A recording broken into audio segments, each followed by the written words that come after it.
Good evening and welcome to Health Live at Seniors Today. If you have been going through the montage that we just played, you would have seen our guest today who has been on our sessions. He's taken 2 sessions with us in the past. Of course, it's been a while since he has come to our show, come to our Health Live session. But we welcome Dr. Paresh Pai. Dr. Pai is a senior vascular and endovascular surgeon. Before I welcome him, I would like to introduce him. He is, as I mentioned, a senior consultant vascular and endovascular surgeon at the Breach Candy, PD Hinduja, Leelavati, and Bhatia hospitals in Mumbai, with over 2.5 decades of experience in the management of cerebrovascular diseases, distal small vessel reconstruction in atherosclerotic and diabetic limbs, venous thromboembolic disease, and endoluminal treatment of aortic aneurysms. Dr. Pai is former treasurer and secretary of the Vascular Society of India. He's a past consultant vascular surgeon at the Westmead Hospital in Sydney, in Australia. Today, we have invited Dr. Pai to speak about deep vein thrombosis. This is, as it happens, the Deep Vein Thrombosis Awareness Month, and we have asked him to speak about DVT, as it's called, prevention and care. Welcome to Health Live at Seniors Today. Once again, Dr. Pai. Thank you so much, Mr. Maheshwari. Indeed, a pleasure to be here with you and your, your members. And in fact, last time I did interact with a couple of them when they had come and seen me after, having the webinar, I think in 2021 or 22. Right. So yes, it's indeed a pleasure to be here with you again today. Thank you. And, we have now, as you can see, we have already got 66 people who are watching it. And this number goes up to around 100. And there are around 700 people who are watching it on YouTube as well. So it is picked up since the last time you came here. So, happy to inform you that. So over to you, Dr. Pai. So as always, Dr. Pai will make a presentation on DVT. And, I must alert you that this presentation is going to be, this entire video is going to be recorded. So you don't have to make notes, etc. If you have any questions, please ask them at the end. Do remember that all these questions, all sessions like these are advisory in nature. If you do have a specific problem, well, you can ask over here, but there's nothing to beat a clinical examination, etc. Doctors like Dr. Paresh Pai are available for a teleconsult. Of course, it's best to have a personal consult, but you could do that as well. Over to you, Dr. Pai. Thank you. Thank you so much. I'd like to share my screen if that's okay. Yeah, please. Go ahead. Right. So today's session, we're going to focus on thrombosis, and that's basically that involving the venous system. Right. So when you look at thrombosis means blood clot. And this is a normal process which is actually protective, bleeding from these blood vessels whenever they get injured. But sometimes you get these clots in situations where you don't want them to take place. And that could involve various sites. So you can get a clot in the heart arteries, where you get what is called as a myocardial infarction or a heart attack. You can get in the brain, where you get stroke. You can get lungs, where it's called pulmonary embolism. You can get peripheral arteries in the legs, where you get blood clots in these arteries, reduced blood supply, and you can end up with gangrene. Or you have clots in the veins. And the veins can be either in the legs, it can be in the abdomen, or it can be in the brain, or other sites also. So today we will be focusing on venous thromboembolism, or VTE in short. And this includes a blood clot in the deep vein, such as a vein in the leg, or a blood clot in the lung arteries. See, the veins, what happens is the veins carry blood back to the heart, and there goes to the right side of the heart, and from the right side, it goes to the lungs. So all this becomes one unit, because the lung then acts as a filter. And that's the reason why we group this together as venous thromboembolism. So that includes deep vein thrombosis and pulmonary embolism, or PE in short. So what exactly is deep vein thrombosis or DVT? So this is the formation of a clot in one of the deep veins of the legs, and it's usually in the muscles. The veins are in the muscles, and that's why they are called deep veins, because they are situated deep inside the legs. It commonly occurs in the leg. However, it can occur elsewhere in the body, as I've already mentioned before. So here you can see that there's a blood clot in the deep veins, and from there it can break off and it can go up. So DVT is an underrated disorder in India. There used to be a common misnomer that, it's not common in India, it's more common in Caucasians, but that's not really true. Unfortunately, we don't have the exact incidence of deep vein thrombosis in India, unlike the Western world, where they have a lot of this is government regulated and funded, so they have a better idea of what kind of incidence they have. Sometimes there's also less awareness in the medical fraternity, and especially it's important when things are taken for granted and you're not aware of the possibility and think along those lines. VTE is a preventable cause of morbidity and mortality, and there are some important facts. So Indians and Asians are affected as much as Westerners or Caucasians. Many times the deep vein thrombosis and pulmonary embolism is silent, so it's missed. Medical patients are as much at risk as surgical patients. And like most things in life, prevention is more important than treatment. Unfortunate truth is the prophylaxis for prevention of deep vein thrombosis is not adequately followed. So, in fact, so much so that if there is inadequate prophylaxis or there is no prophylaxis, this is a potential risk of having a lawsuit because of medical negligence. So one has to be very, very careful when you think about patients who are prone for deep vein thrombosis. Unfortunately, another fact is that the treatment of deep vein thrombosis is inadequate in most cases. And the fact is that surgeons and patients perceive that problems related to postoperative bleeding as a surgical complication, and deep vein thrombosis or pulmonary embolism following surgery is not related to the surgery and it's actually a medical problem. So that's not true. If precautions, it also becomes a complication post surgery, and you have many cases where the surgeon's done an excellent job, but without adequate prevention or prevention, people end up with a blood clot, and that can be life-threatening. So VT often goes undetected until it is too late, and less than half of all cases of fatal PE are detected prior to death.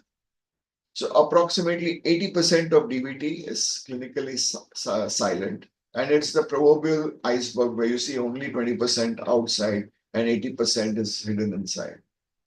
This is a very important study called the ENDOR study, which tried to look at what is the risk of VTE and what is the prophylaxis in the acute hospital setting. This involved 358 hospitals over 32 countries.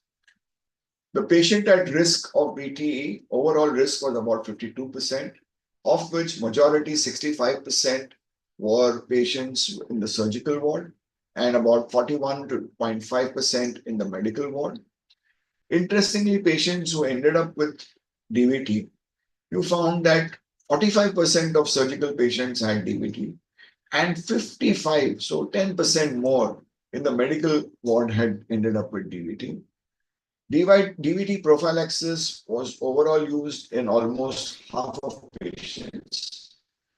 But here, the interesting part, because of the awareness of the risk of DVT in the surgical patients, almost 60% ended up with prophylaxis, and only 40% of medical patients ended up with prophylaxis. Low molecular weight heparin, LMWH, was not used in medical patients where there was a risk of bleeding and there was liver impairment. And in surgical patients, it was not used whenever there was bleeding or there was risk of intracranial bleeding. The lowest use of prophylaxis was seen in Bangladesh, Thailand, India, and Pakistan. This is a very interesting paper which came out from Chandigarh, where it looks at autopsy of patients. So the incidence of pulmonary embolism contributing significantly to the death of patients is almost 12.6%. Sepsis, infection, was the primary diagnosis, is almost one third of total cases, and 42% of patients who succumb. Pulmonary embolism affected a younger population as 80% of the overall patients. So it's not that it's only in older patients, but it's also seen in younger patients. 66, that's two-thirds of the fatal cases in group 1, and 73% of combined cases, group 1 and 2, were below the age of 50 years. And that is really a cause for concern. There is another study which was done. It's called as the PROOF study, or the Prospective Registry of Venous Thromboembolism. And the data was collected from 19 countries and almost 3,500 patients, of which 667 patients were of Indian origin or from India. And here you found that the prevalence of various factors presenting with DVT was 8% of varicose veins patients had DVT, whereas in the other countries it was 22%. Acute care hospitals was 54% in India versus 36% or one third in the other countries, which tends to suggest that there's not adequate prevention taken care when the patients come into the hospital. At home, India, 43% versus 60% in other countries, probably because patients may be delaying going to the hospital or going to the hospital only when it's absolutely necessary. Idiopathic, that means unknown causes, were seen in 43% of cases in India, and other countries was 44, so it's more or less same. Provoked, that means there was a causative factor, was seen in almost half the cases in both India as well as other countries. And recurrent deep vein thrombosis was seen in 6% of patients in India and 9% in other countries. What were the other findings? Again, here you can see that the VT prophylaxis was only given to 5% of patients who presented with DVT. Only 5% didn't have DVT prophylaxis. That's very small. Other countries, you had 12%. So let's understand, how does DVT or pulmonary embolism present? So typically patients present with swelling, pain, the temperature, the foot becomes or the leg becomes a little warmish, and discoloration of the leg. Pulmonary embolism presents with shortness of breath, chest pain, coughing, and sometimes blood in the sputum. Pulmonary embolism occurs when caught from the leg, breaks off and goes to the heart, and is lodged inside there, blocking the blood supply and causing shortness of breath. So as I mentioned, you get dyspnea, that is shortness of breath, cough, sweating, palpitation, wheezing, chest pain, blood in the sputum, collapse, leg pain, leg swelling. These are all things that one needs to be careful or suspect that there may be pulmonary embolism in these type of patients. So how does this actually pulmonary embolism take place? What is the link between DVT and PE? So the deep vein thrombosis is typically formed in the clots just under the cusp of the vein. The veins are provided with unidirectional walls. So these valves, you get clots which start there, and they gradually propagate and become larger. And with movement or with straining, especially when you get clots involving the veins going higher up in the abdomen. So when people strain, when they go to to pass motion or they go to the toilet, you can squeeze the clot out and send it off to the heart, to the lungs. So the strong relation between DVT and PE, approximately 50% of patients with proximal deep vein thrombosis have asymptomatic pulmonary embolism. DVT, mainly asymptomatic, is found in 80 to 90% of patients with PE. So that's where the clot has come from. And risk of PE after acute DVT lasts for almost 6 the clot or DVT takes place. So this is very important. That means that despite best medical treatment, the risk persists for 6 weeks. That's 1.5 months. So what are the risk factors for VTE? So if somebody has a previous history of blood clot, that's a risk. Family history of deep vein thrombosis or clots elsewhere, clotting disorders, whether inherited or acquired, obesity, tobacco or cigarette use, varicose veins, all these can cause problems or a risk of DVT. Other factors, which include prolonged immobility, surgery or trauma, increasing age, pregnancy, and poor cardiac function or respiratory function can also predispose to VTE. So many factors can increase your risk of developing deep vein thrombosis. More the number of risk factors, more the chances of deep vein thrombosis. Patients undergoing surgery that lasts for more than 1 hour duration are the most common risk factors. Inheriting a blood clotting disorder, familial transmission is there. Prolonged bed rest, long hospital stay, paralysis, inability of the calf muscles to contract causes stasis of blood flow and promotes blood clots. Injury or surgery, as mentioned, can also increase the risk. Pregnancy. Pregnancy comes because of two reasons. One is that there is pressure on the veins in the pelvis and legs by the gravid uterus of the baby, and there is a tendency for some blood to protect the mother when at the time of the delivery. So the blood tends to be a little more sticky. And this continues in post-delivery in what is called as the in the postpartum period, puerperial period.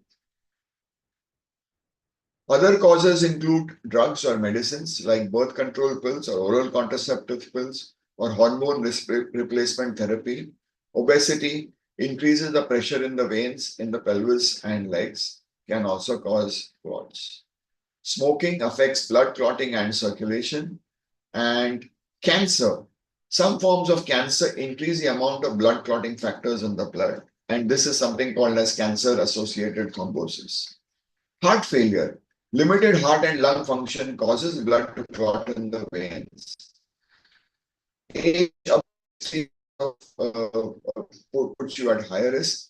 Sitting for long periods, driving for long periods, office work, or the famous economy class syndrome, when you do long distance travel, sitting in the sitting in the chair in the aircraft causes this. So it is very important that as physicians, we risk stratify every individual who comes to the hospital. And according to this, you have levels of basic risk and you have levels of acute risk. And this is important because this tells you what is the chances. So you have somebody with low risk and you have somebody with very high risk. So once you classify the risk stratification of a particular patient, you decide what is the best way of preventing it. So before we go into prevention, let's just understand how deep vein thrombosis or VTE is diagnosed. So this is done with a combination of blood tests, clinical examination, blood tests, and some imaging studies. Done is called as a D dimer. Now, very interesting thing that a negative D dimer is extremely useful because it rules out presence of deep vein thrombosis. But a positive D dimer may mislead you, saying that there is a clot when there is no clot. So typically somebody who gets an injury can have blood clotting in the tissues or what we call hematoma, and that itself can cause the D dimer level to go up. Infection, sepsis, that can also cause the D dimer levels to go up. So a negative D dimer is extremely important and useful to rule out DVT, but with a positive D dimer, you have to see again the values, and you can also see about the other imaging studies, which gives us an information. So this includes what is called as a Doppler ultrasound. And this is an extremely important test which tells us what is the status of the veins and if there is any clot in the veins. People who are obese have a lot of swelling. Sometimes it's difficult to make out what's happening. And we may need to reduce the swelling and then cross-check. So suppose you have a negative Doppler and a negative D dimer, then you are pretty sure that there is no deep vein thrombosis. Sometimes we do what is called as a venogram, where you inject the dye in the vein to identify if there is any clots there. Lifestyle modification and other measures are also important because they help you prevent deep vein thrombosis and PE. So maintain a healthy body weight, avoid prolonged periods of inactivity, regular exercise, minimize alcohol, smoking, maintain and control your blood pressure is very useful. Mechanical measures of using vascular compression stocking. These are special stockings which are tight at the ankle and less tight as you go up. So the squeeze is below upwards. So that prevents collection of pooling of blood in the legs. Sometimes you may use intermittent pneumatic compression boots or devices which gives pumping and improves the flow in the legs. So what are the goals of treatment in VTE?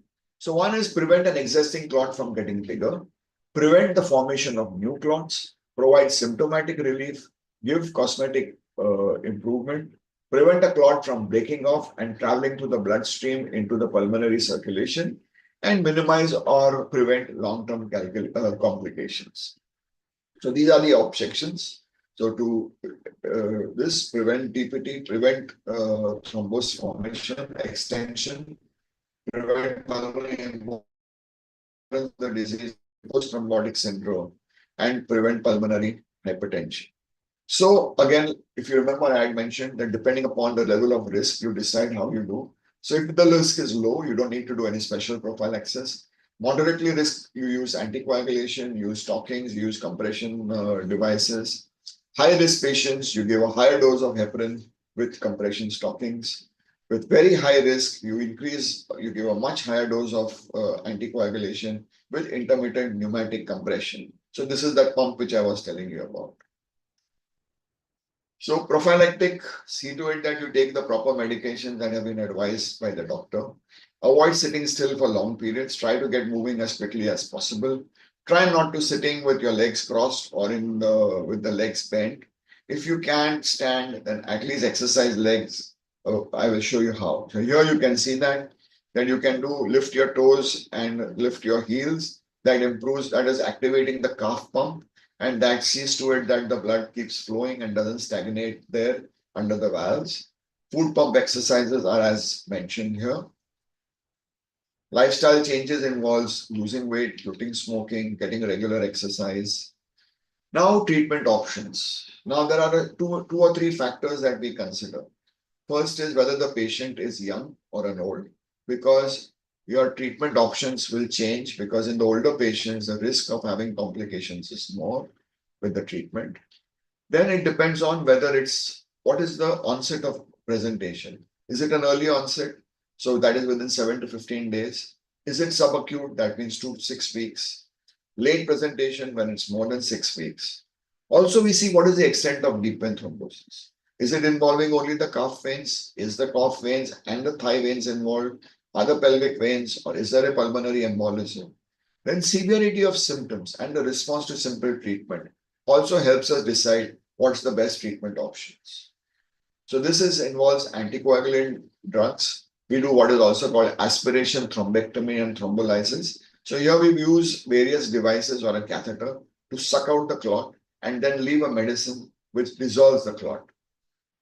Rarely we do cable interruption procedures, and sometimes more often we use what is called IVC filter, inferior vena cava filter. So this is like a jali which sits into the vena cava. And if clot breaks off, it stops it from going to the lungs, especially the big clots. Sometimes we do surgical thrombectomy where you pull out all the clots. Very rarely that's done.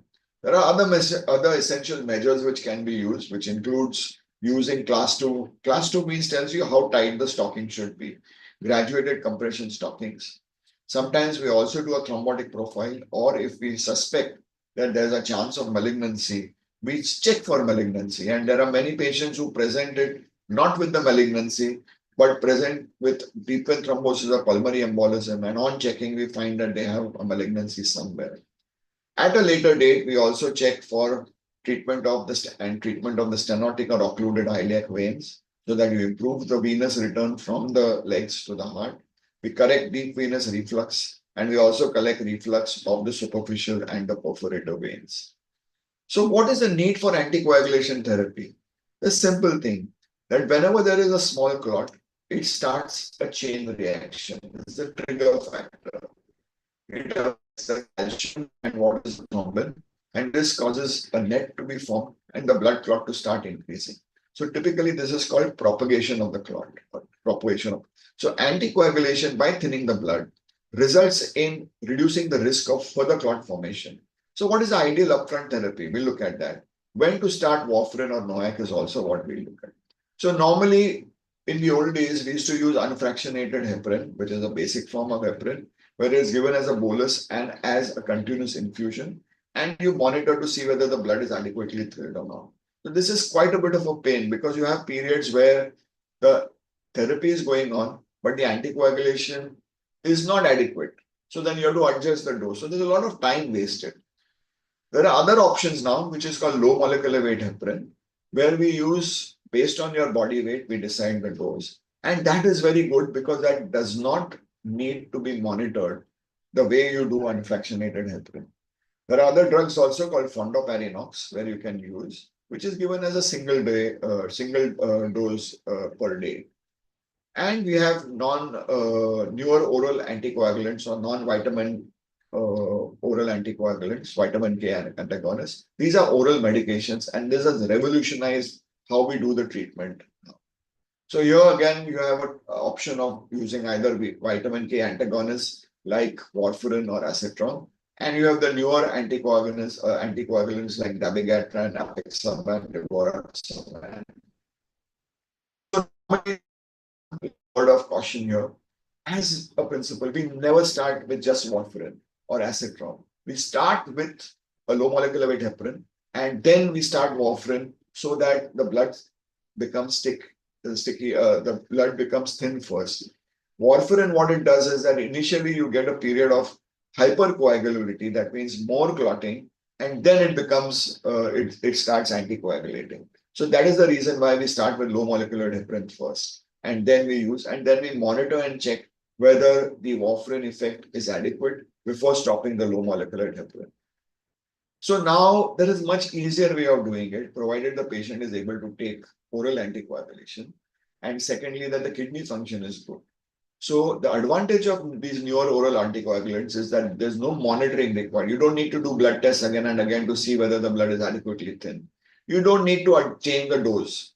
There is no dietary restriction. When you were taking warfarin and you could not eat palak, karela, cabbage, cauliflower, green leafy vegetables. There were fewer drug interactions. It does not react as much with other, and it's a shorter half-life. That means the effect lasts for a short time, and you need to take the drug. There's no limited antidote, that is the only drawback. But because it's much safer, the need for antidotes is less. So here you have the option of Protexam. This is one of the drugs which is used, and it is used in the dose of 150 milligram twice daily. This is one of the drugs which has an antidote, and that antidote can be used whenever you want to reverse it.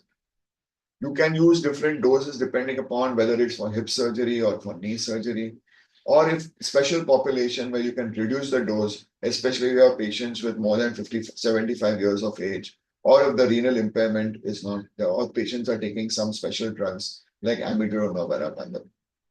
The other drug which is used is rivaroxaban, goes by the name of Xarelto. That's the original molecule, which has all the tests which are done.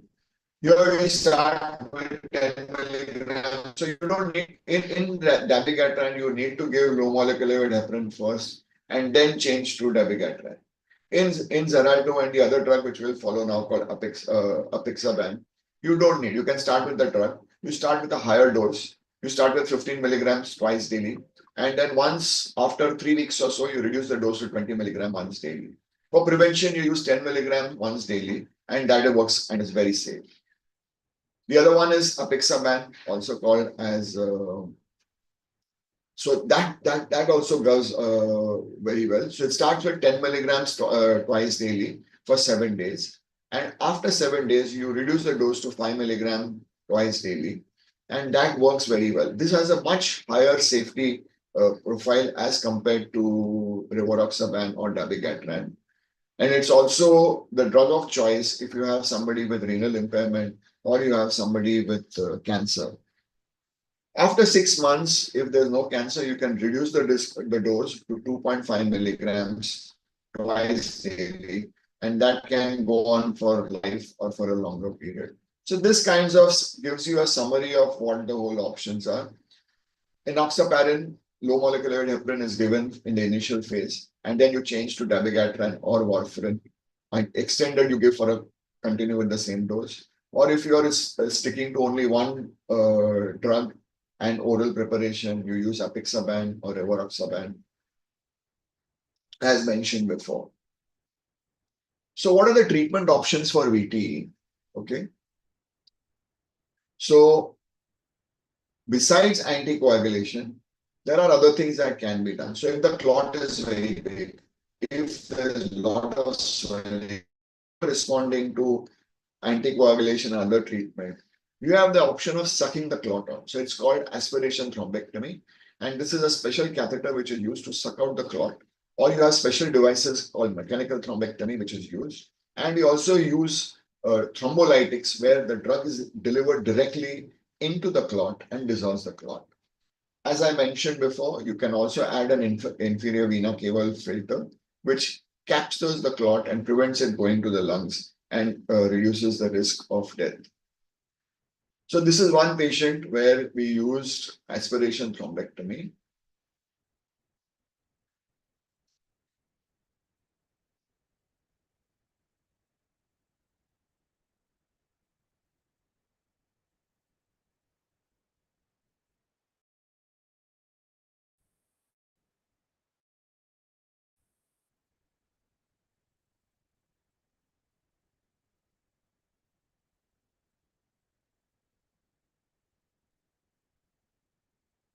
Here you can see the clot being sucked out. That's the catheter going there, and you can see the clot being pulled out.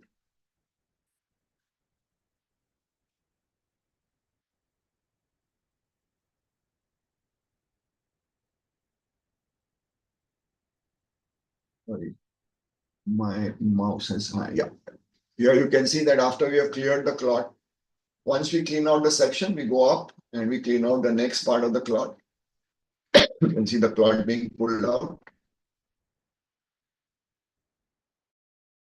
And this is the clot which is coming out, and you can see the extent of clot. There are about 3 or 4 of these, which gives you this thing. Here you can see the clots cleared out, and you can see that it's narrowed there.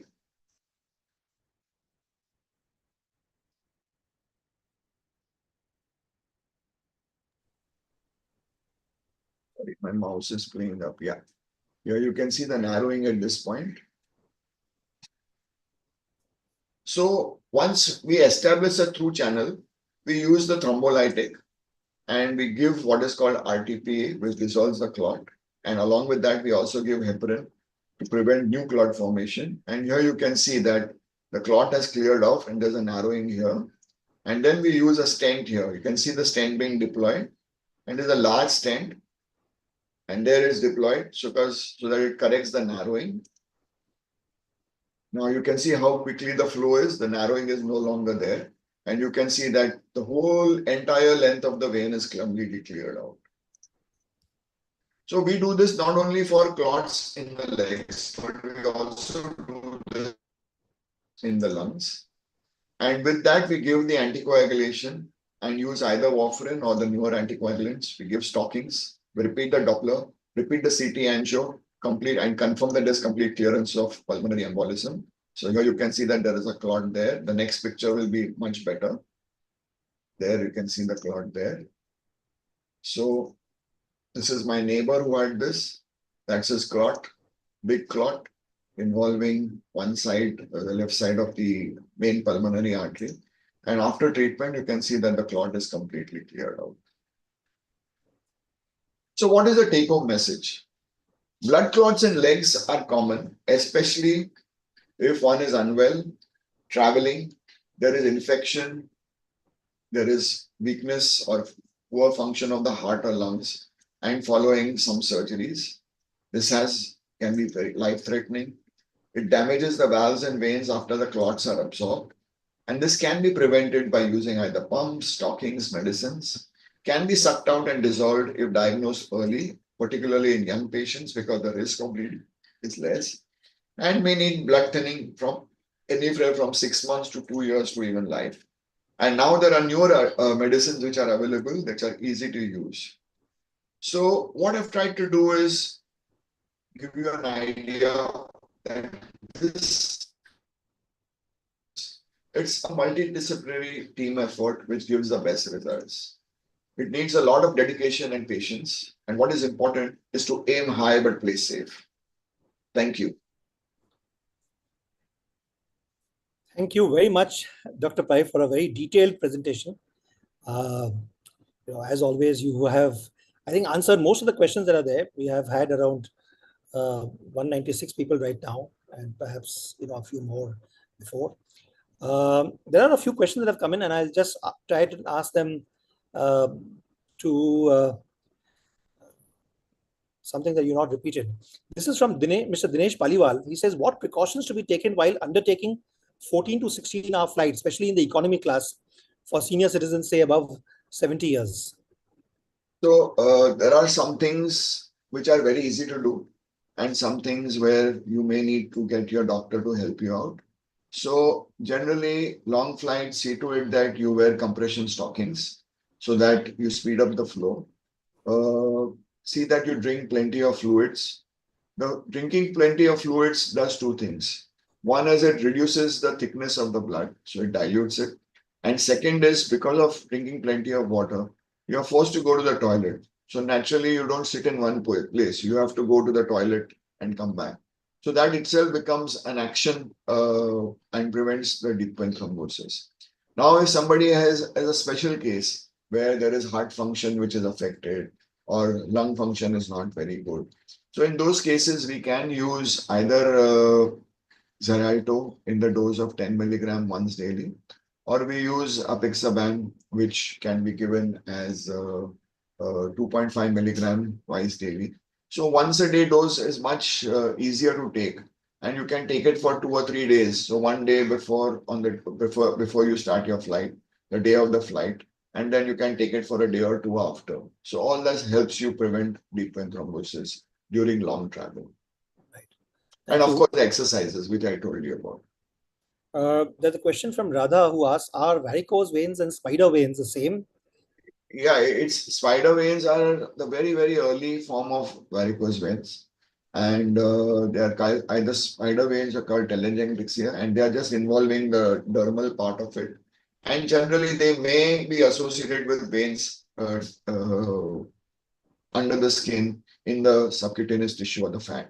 So yes, they are one and the same, but just a different extent. The larger veins bulge out and you see them. Spider veins are just seen.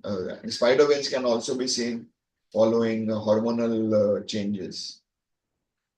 There's a question from Kalpana Gupta. I have Raynaud's phenomenon.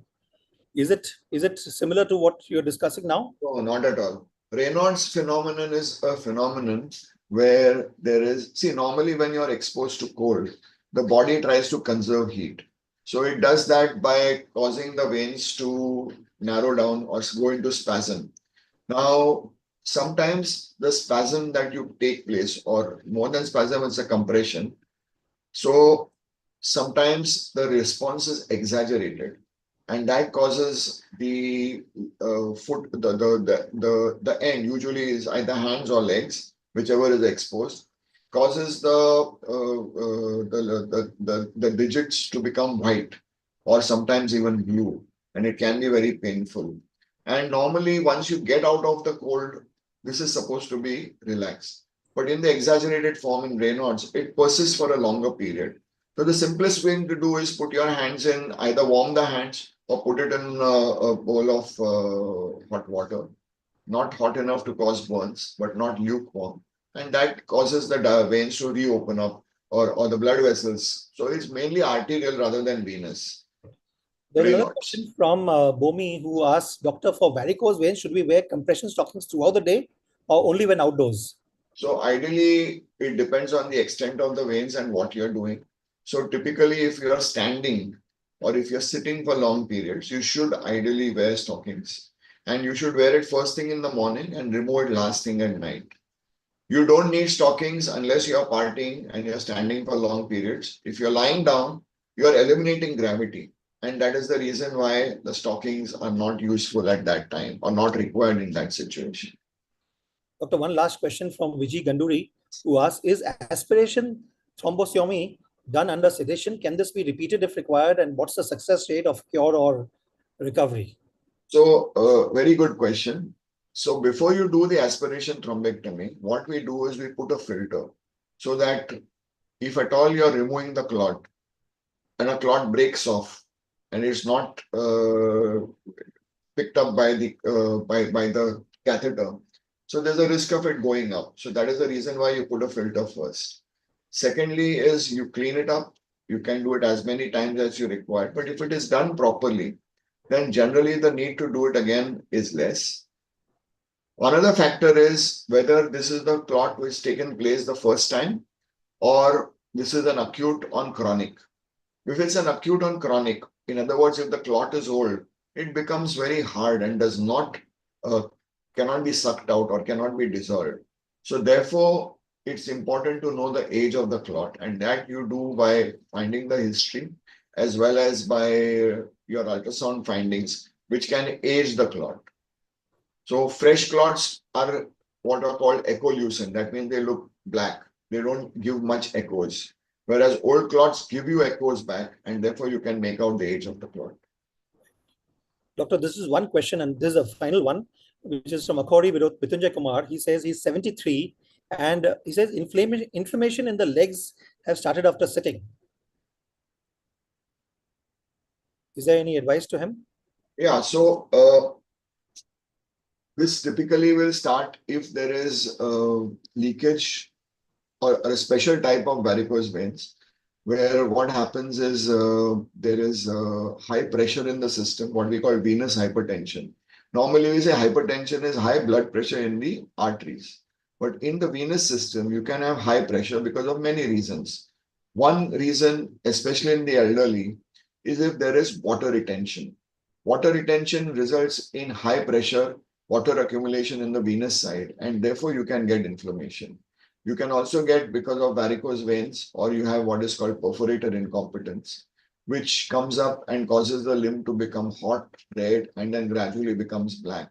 And it looks like a inverted champagne bottle. So it's big at the top and narrow at the bottom where the scarring takes place. There's also associated a lot of pain, burning, and sometimes itching. And when you scratch, you might end up with a wound that does not heal. So these are the things that you have to be careful about. And mainly in the elderly, you have to be careful of a situation called as fluid retention. And that is seen in somebody with either a liver problem with cardiac, where the heart pumps well but doesn't relax properly, or it can be seen in somebody with liver issues, liver problems, where there is again inability of the blood to hold the water and it releases it and it comes and accumulates in the legs and causes leg swelling. Thank you very much, Doctor, for your time and for a very detailed presentation. My pleasure. Thank you. Very fact that you have had so many. Pleasure to be with you again. Yeah, we would, of course, as always, come to you again for another session on another topic. Sure. Again, thank you very much to all of you for being here and coming here in large numbers. We will be back once again next Saturday at 5 p.m. We have a doctor from on ENT who is going to be speaking as per the request that we have received from all of you. So do come in next week, next Saturday at 5 p.m. And we look forward to meeting you again. Thank